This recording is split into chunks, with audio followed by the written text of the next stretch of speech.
Okay, mic's working, technology's working, and we're rolling. So today we're going to do 3 sci-fi technologies that are ready for distributors now. And what we're saying are sci-fi technologies is when we were kids, things that we read about where we're like, that is far, far in our future, did not exist. So certainly one that is topical that we're going to get to is artificial intelligence. There's been plenty of discussion about this. What I want to talk to you about today is how this actually works. What are the mechanics and a little bit of math about what AI does to make it work. Then a second thing we're going to get into is 3D technologies and how that can be used in the distributorship. And then we're also going to look at remote sensing, which is sensors that are not directly where we are. So just a little bit about me. I've been in technology for a long time, electrical engineer as my training, and did that for a while. Sensors, made silicon, was down in Research Triangle Park for a long time. Got out of that and into distribution myself. For about 15 years did that, still doing that, and now I am in ERP, whole company software. That's what I'm doing now. So if we look at the main types of artificial intelligence, I usually break it into 2, but kind of 3. And the first one is generative AI. That is ChatGPT and the various image generators that we've been seeing a lot about in the news lately. The second, the main type, is neural networks. Neural networks have been around for 30 years. And what we've heard about for the past decades when we say AI is usually neural networks. We're going to build one of those right here on stage. And then the third main category is what I call fake artificial intelligence. And what I want to do is I want to give you a little bit of a BS detector. So when you see in marketing that this is AI powered, you can be a little more skeptical of, but is it really? Because there's certainly plenty of marketing claims that in my framework I feel aren't real artificial intelligence. So for generative AI, let's look at how that works and what it is. It's building a model of language usage. So by that, we're saying that it is trying to create a map, a statistical route of what language does and what people tend to say. So it's a probabilistic next word generator. So if I pick a certain word, what is the word that I am most likely to use next? And that is a model of language. So it's not new. I went through some of my old code and I found from 1996 a tiny language model that I had built. Now, at that time, we're looking at almost 30 years ago, it took about 15 seconds to train on 1 page of text. So, for 40 pages, a very small article, 10 minutes to build that model. That time now vastly decreased, which gets us where we are. We didn't have the hardware, the memory, the horsepower to build the large language models that we have now. This would be considered a super tiny language model. So we are going to make one. We're going to make a tiny language model right here. So this is our training data. Very simple. We've got 5 sentences that I hope are very common for you. Especially the last one. Everybody loves coffee, right? We got coffee in the crowd. That's how much this is. So these are familiar sentences. So if we say this is our training data and we want to build a language model that can use this to generate new phrases, we can take a look at the statistics for these words. So we can see that the word I almost always followed by the word love, 80% of the time. So, and remember, we got a small set of data that we're looking at here. And then we take the word love, mostly followed by the word you, but sometimes by when, sometimes by coffee, and sometimes it ends the sentence. And then we look at this last one here for you. It's split about a quarter of the time. So what we see here is that for our training data, we have determined what is the most likely thing that happens after a particular word. So what we can do is we can just pick any word, roll the dice, look at what our statistics say, and then choose the next word. If, in this particular case, if we had a word that was you, we rolled the dice and we got a 19, we're like, oh, that's the first 25%. I'm gonna then stick the word to there. Then I'm gonna look at the word to, see what the statistics are for following that word, roll the dice again, pick my next word. So this is what you see, like if you're using ChatGPT, you'll see that it's spitting out the words as it goes, it's generating these phrases. Now, this is a tiny language model.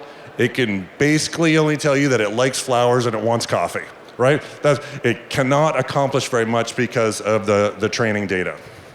So it's easy to understand how we would do this. What are the problems with this model? Number one, you have to buy a lot of coffee.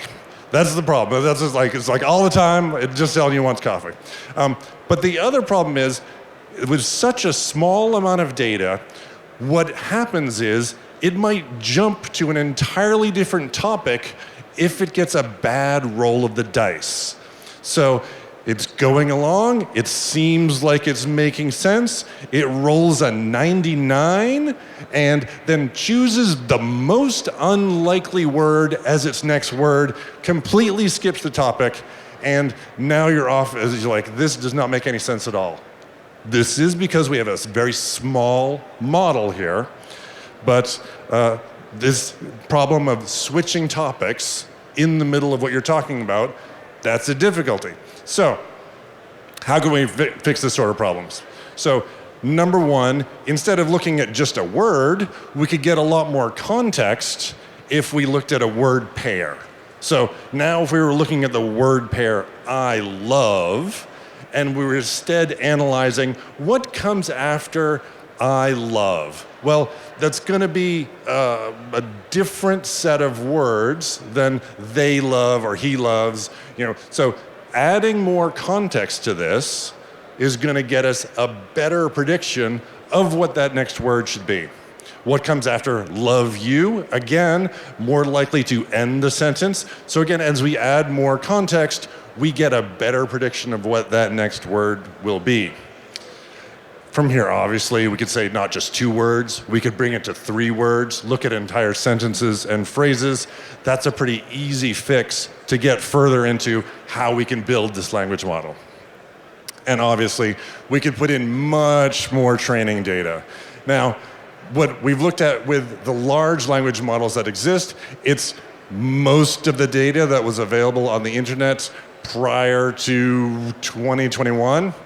And even that, what you should know is that there was a lot of manual work that went into that. So again, context is everything, but companies like OpenAI that do ChatGPT have had hundreds of people working nonstop categorizing what is this topic of this article, what is this about, so that when they're training these models, it's not just that the models have read it, the models have read it and been told this is what the topic is.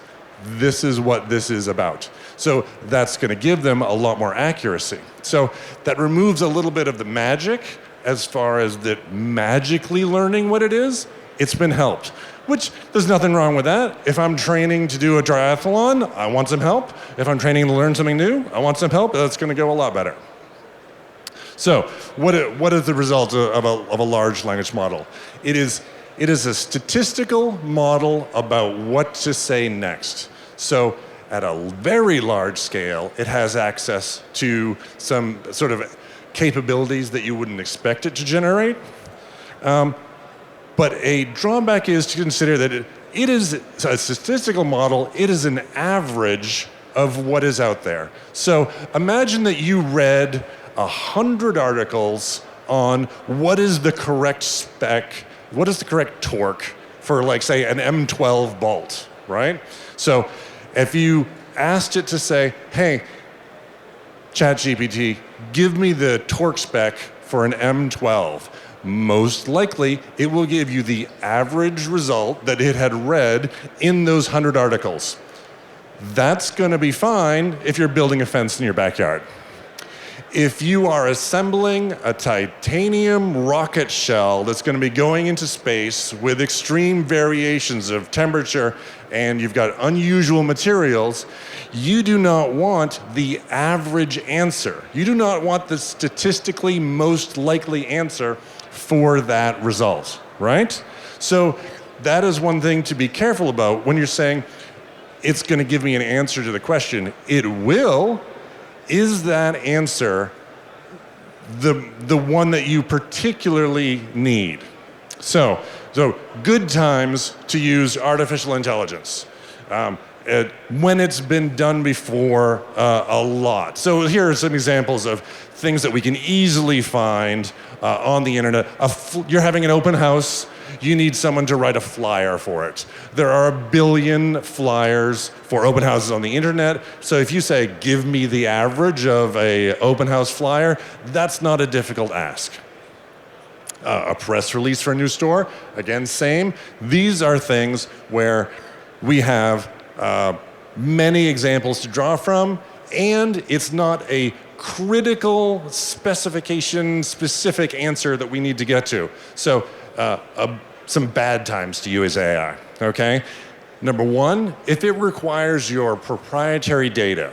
So consider this. Maybe you want to, maybe you're a financial analyst and you want to figure out what is the, what stock should I buy? Should I buy or hold the stocks that I have? What investment choices should I make? What you could do is you could drop your entire stock portfolio into ChatGPT and you could ask it. You could say, based on these models and my current holdings, give me a recommendation for what I should do with the stocks. What you should consider is any data that you put into these models is owned by OpenAI. They now own the data that is your portfolio. So it would probably be a good idea that as a company, you have some policies to say, for our proprietary data, these are the limits we have on what we are allowed to use generative AI for. So you want to make a social media post? That's awesome.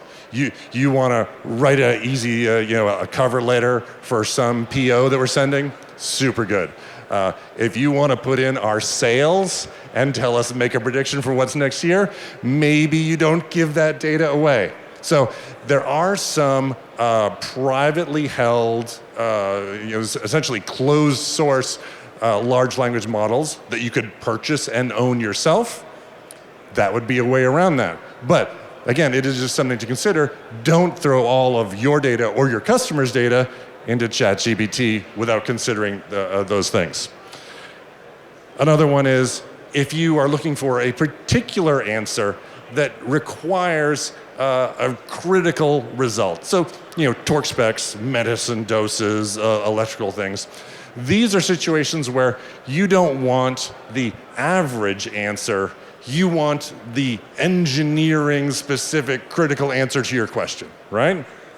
So following along that line, Google has recently released, and Microsoft has the same for Bing, that they will give you AI results as their default. That's fine if you're like, Google, can you tell me what the best chocolate chip cookie recipe is? That's great. It can probably pull out the average of the 400 best chocolate chip cookie recipes, and you're going to be fine. But at least for important queries, if you're like, what quantity of chocolate is sufficient to, harm my dog, right? Then you don't want the average of 400 Instagram posts. You want the one from the veterinarian. that has some studies that back it up. So at least be aware that having that as a default for your search engine, probably not super awesome. Again, it's more thinking about what is this giving me and what is my use case right now. For many answers, it's going to be fine. So that's generative. We're going to jump over to neural networks, and this is going to get a little interesting too. So neural networks are less magical in that they are usually designed to perform one particular task. They are built for that task, and they're not general purpose like ChatGPT. You can't have a conversation with them. It's more that you're going to feed data in and get an answer like, this is good, this passes specs. So they're single purpose. They only do one thing. They're also trained on working data, meaning that it always starts with information that you have, experiments that you've done, data that you've collected. So you will know that we've processed 100,000 bolts. We tested the strain on this many. This is how much they stretch before they break. This is the yield data. And we know what these answers are.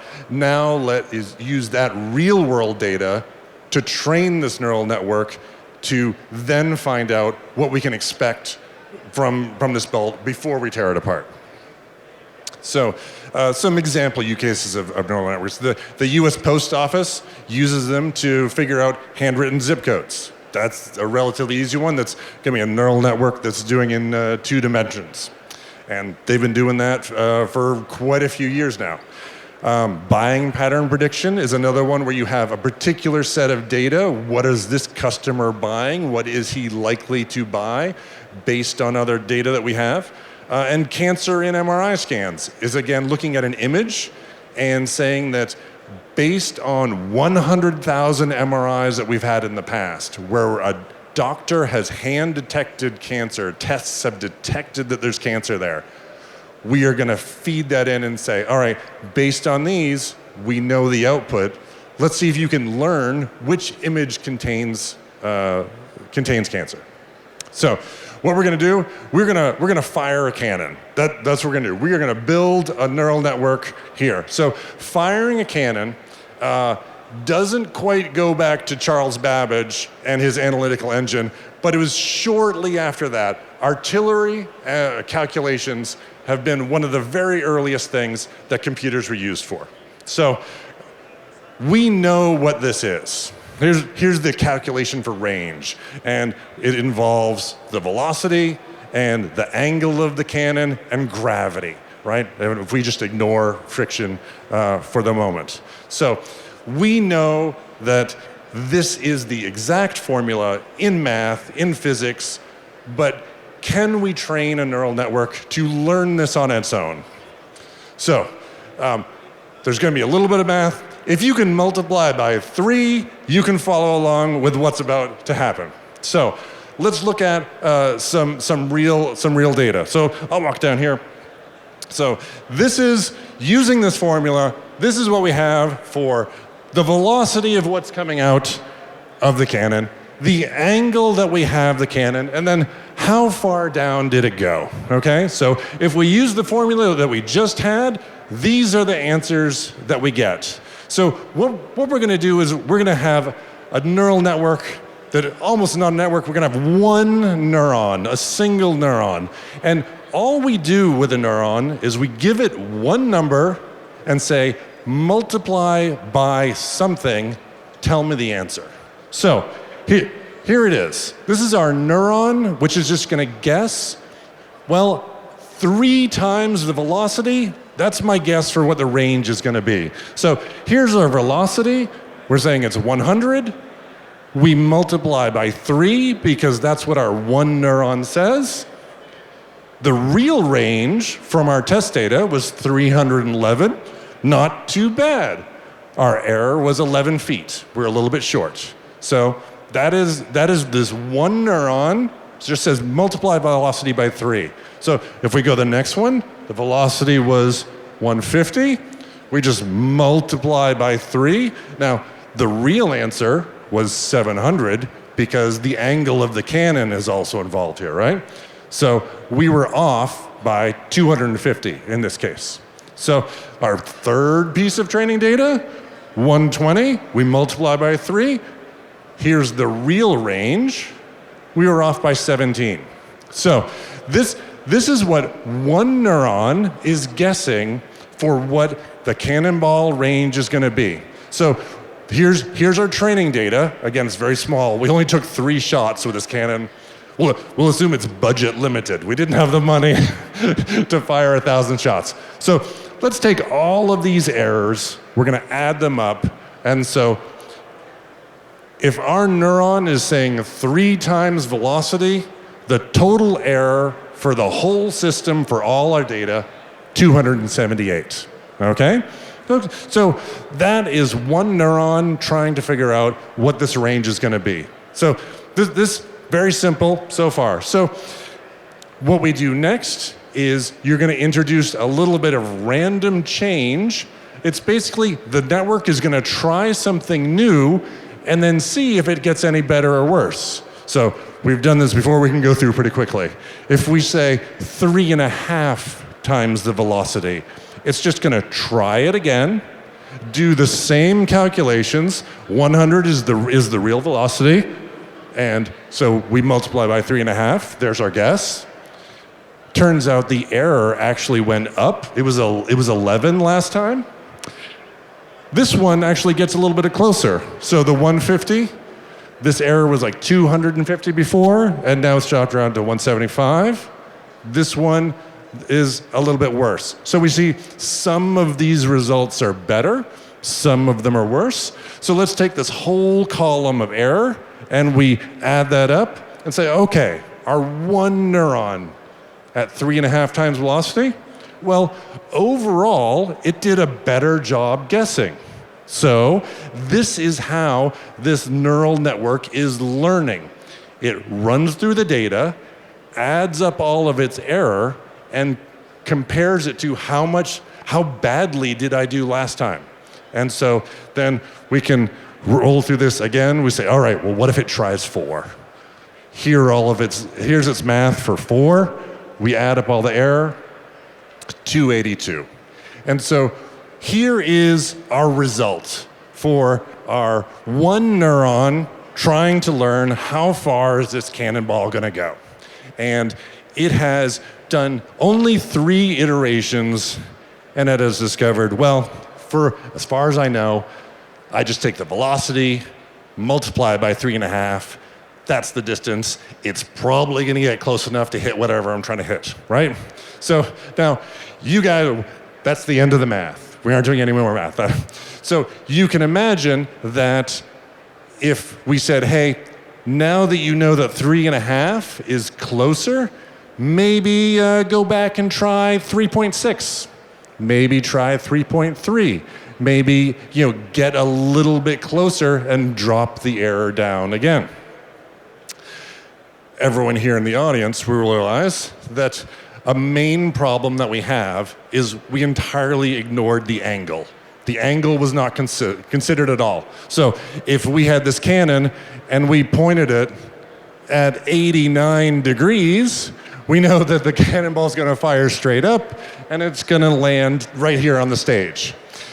This algorithm is going to guess that it's going hundreds of feet downrange, right? So the solution here is you add a second neuron that is looking at the angle.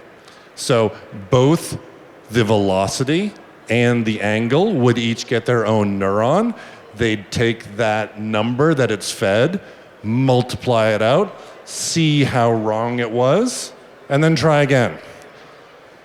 You can imagine that in reality, there's more than just those 2 pieces of data.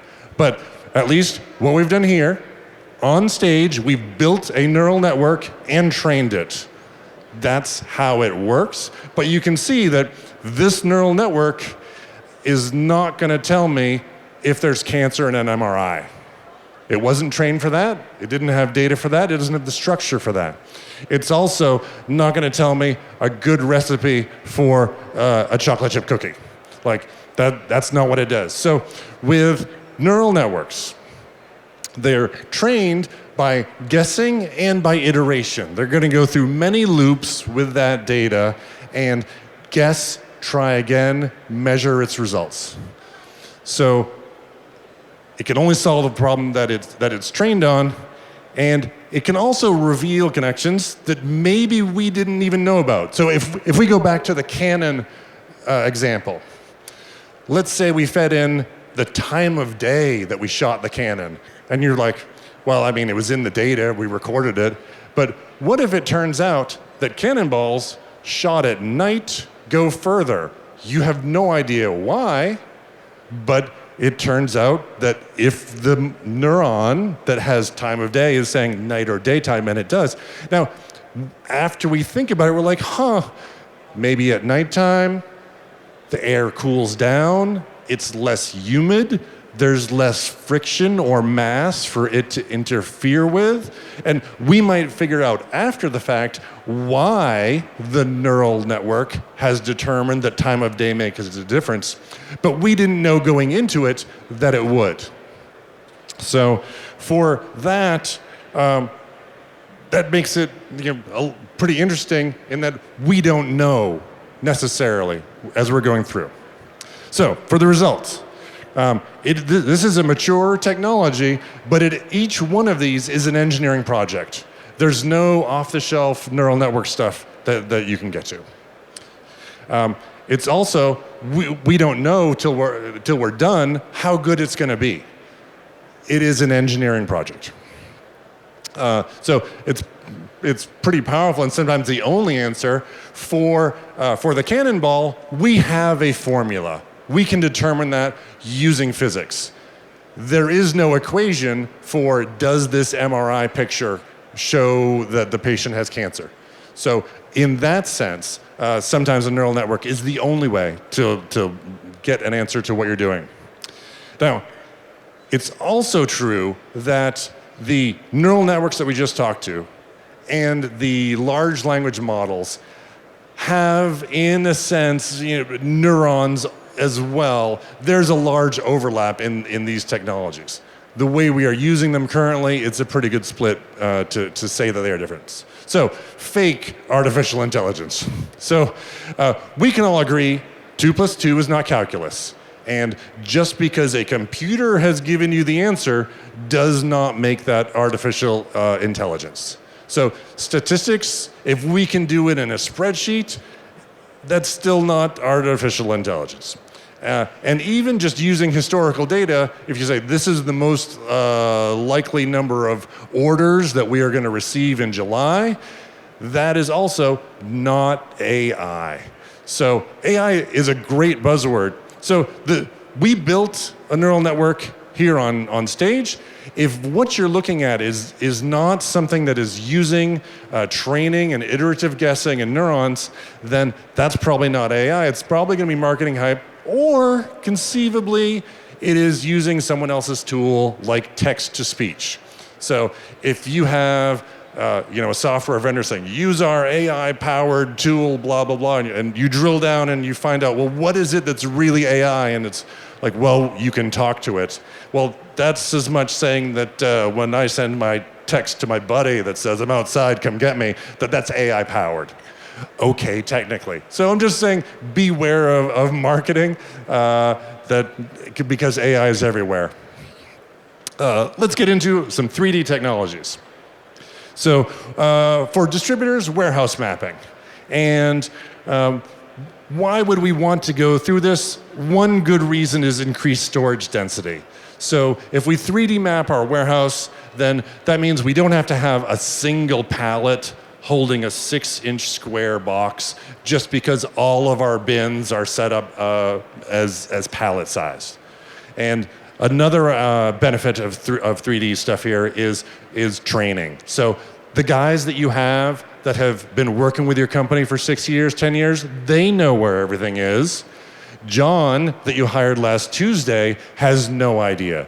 And if you want to have it so that John doesn't have to call the foreman 17 times a day to ask where that thing is, if he had a 3D model of your warehouse with those bins, you can speed up his productivity.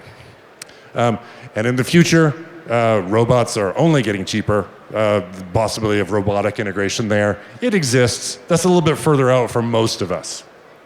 So how can you create a 3D map of your warehouse? There's basically two ways you can do that. One is a measured way in which you are saying, this is the size of my building, these are the size of my racks. So it's not like you brought in crazy equipment to do this. You use a tape measure. You can build a model. There are certain pieces of software that can do this, that will let you say, I have assigned my bins to this 3D space. I have this much volume. That's one way to do it.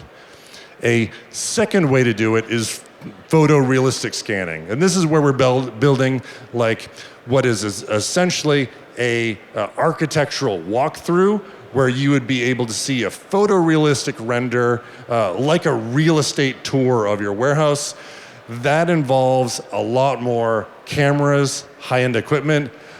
We love lasers. You could do it that way. And so a question is, if there's two ways to do it, then which should you do? And the answer is, if you're looking more towards super robotic pick-pack stuff, a photorealistic render, a digital twin of your warehouse is going to be useful for doing that. You're going to need that sub-inch accuracy.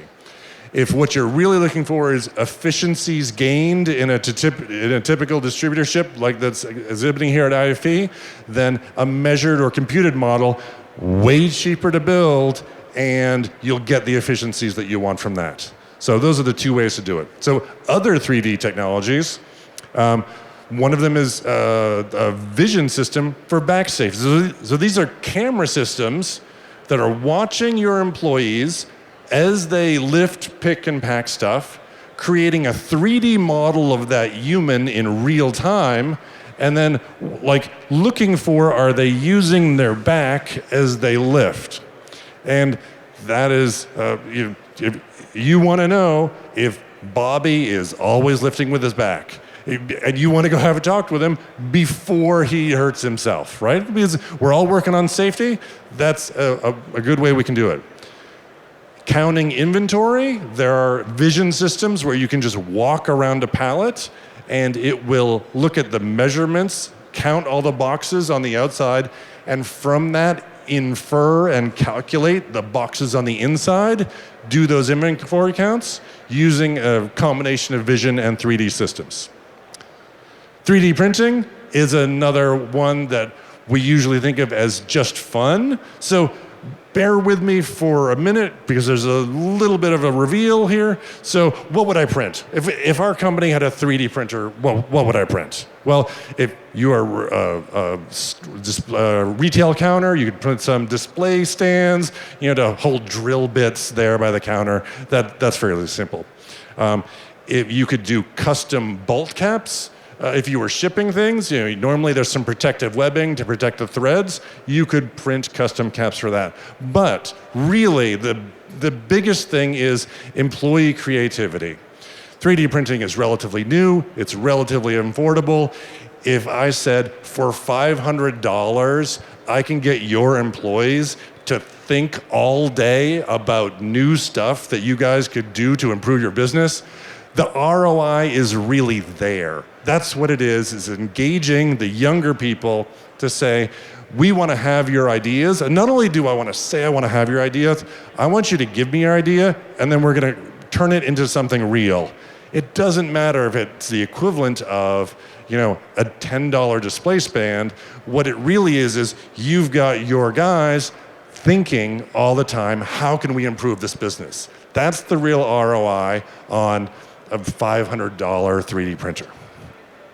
So, remote sensing.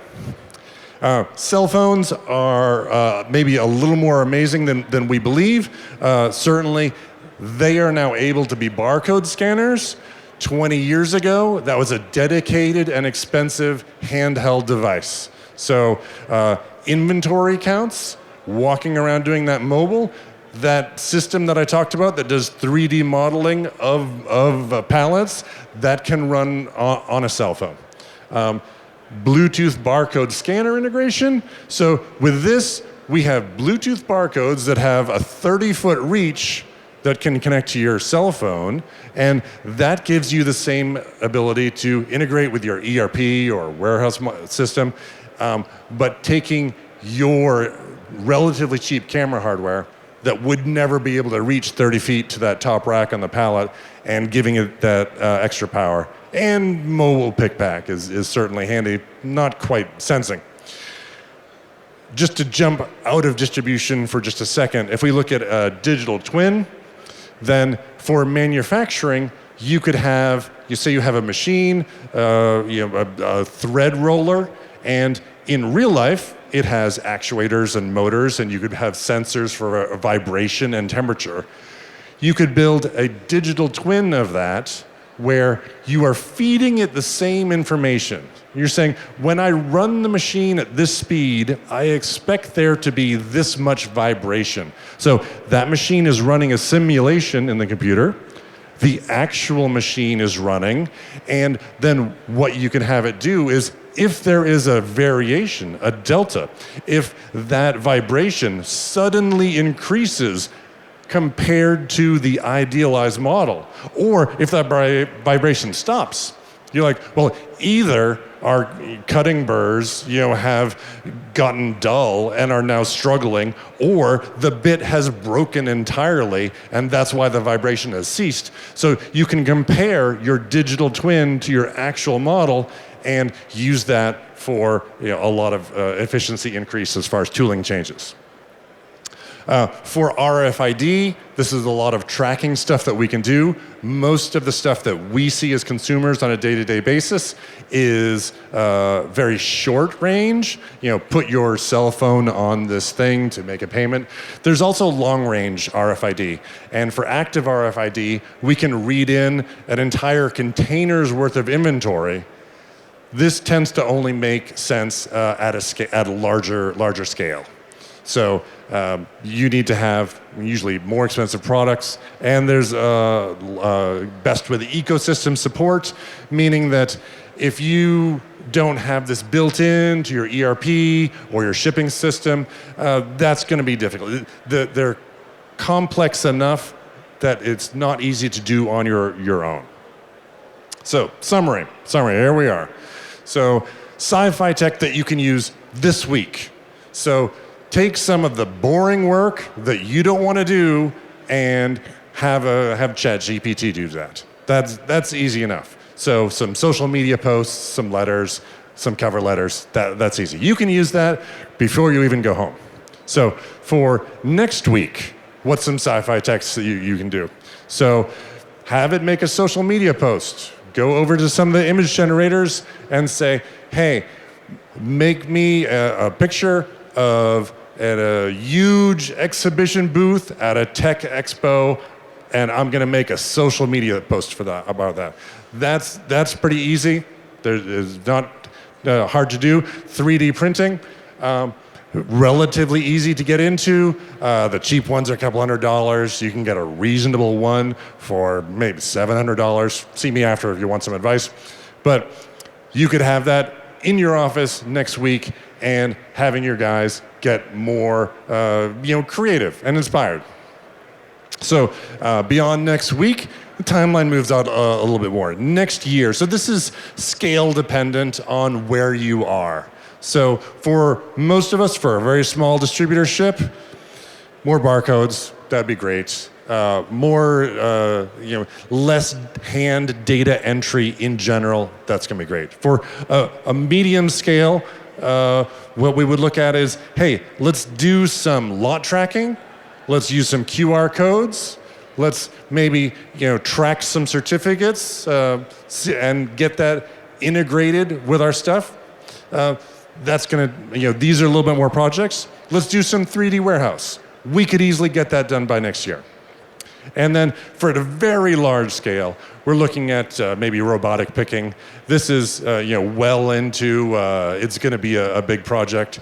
Or you could look at something like AI invoice processing. This is available now. It's like at a cost of $500 to process 2,500 invoices. Again, this is scale dependent. for a small distributorship, you're still going to be having issues like, we ordered 27 of these, but then, Bobby called up the rep and said, hey, put another 10 on, but the PO still says 27, even though we got 37. So having AI process the invoice that shows up, that isn't going to be able to fix the fact that only Bobby knows that there's supposed to be an extra 10 on that PO, right? So it is really, having all of the procedure underneath that's going to let you utilize that kind of AI processing. So we're at question time. So if you have any questions, these are some samples. If anyone wants to get into something, I'm ready to take it. Cool. Well, how are we doing here? We got 5 minutes? Yeah, okay. Well, we got one back here? No, we're just relaxing.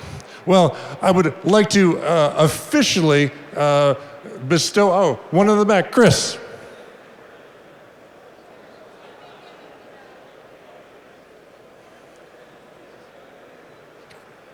Come on up. We're having a mic delivered. What is the probability of 3D printing fasteners? I have one sitting at my booth. It's plastic. So the trick there is printing it for what use case? So there's certainly, you can do generative printing of metal in a variety of metals. That's possible. I would think that it is really going to be the strength requirements that are going to dictate whether that is going to be cost effective. So the answer is, the probability is 100% that it will be and is already being done. What is the scale that is happening? 3D printing, the scale is generally low. If I am on the International Space Station and I need a bolt to hold a panel together, can I print one? Yes. Can I put 12 kilonewtons of force against that? No. Fortunately, there's no gravity, so it's going to be fine, right? So I think that's what we're going to see is if there's a super specialized application that can get around the inherent nature of the manufacturing complexities of the strength issues, you could print a fastener. Now, there's still some other possibilities. Could you print a fastener that maybe you could not manufacture? Something with, a large fastener with maybe fluid drainage holes going through it that was used as a cooling method to circulate, cooling fluid through an engine through the bolt. Maybe you do that. Maybe that bolt is $7,000 for one. So very application specific. Excellent question, Chris. Thank you. Thanks. Are any of you folks doing any warehouse reorganization? Maybe thinking about some 3D stuff? That could be fun. So bottom line is, many of these technologies, they're available now, and they are becoming more available and more affordable. And so certainly as they come up, I encourage you to get more into them. So that pretty much wraps us up for today. Thank you very much. I hope you're having a great time here at the International Fastener Expo.